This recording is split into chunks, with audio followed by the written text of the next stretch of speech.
In 1922, Ireland gained independence from Britain and immediately had a civil war with itself over the exact wording of the Independence Treaty. And the conflict split Irish society so deeply that the two main political parties today, 103 years later, are still defined by which side their founders took. Ireland fought Britain from 1919-1921 for independence, won, and negotiated a treaty. Then half the independence leaders said, this treaty isn't independent enough, and the other half said, this is the best we can get. And the disagreement turned into an 11-month conflict from June 1922 to May 1923. The controversy was over whether Ireland would be a completely independent republic or a free state within the British Commonwealth, which meant Irish politicians would swear an oath of allegiance to the British king.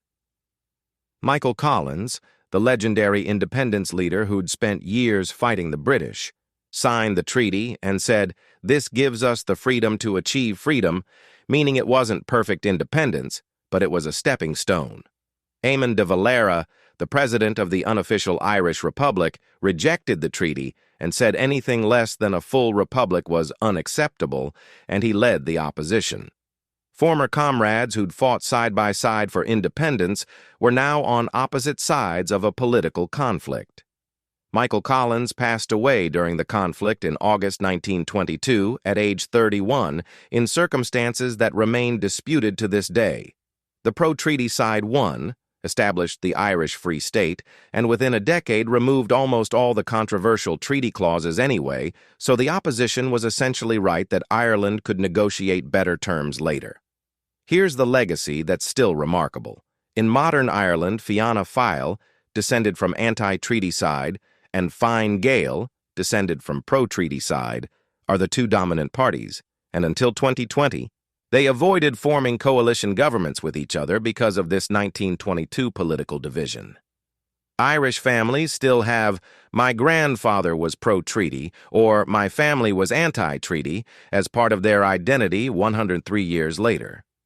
The divide was so deep that some families didn't speak to each other for generations, brothers on opposite sides, fathers and sons disagreeing, and there are stories of people who lived through this period refusing to discuss it until the day they passed away.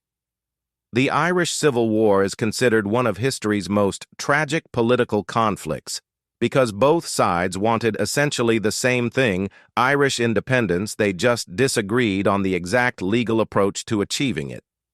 And the notable irony, the treaty they were debating became irrelevant within 15 years anyway when Ireland rewrote its constitution and removed the oath to the British king, so the entire conflict was ultimately unnecessary. If you just learned that Ireland gained independence from Britain in 1922 and immediately had a political division over the treaty wording that became irrelevant anyway, and Irish political parties today are still defined by which side their founders took 103 years ago, follow for more Irish historical moments that shaped modern Ireland.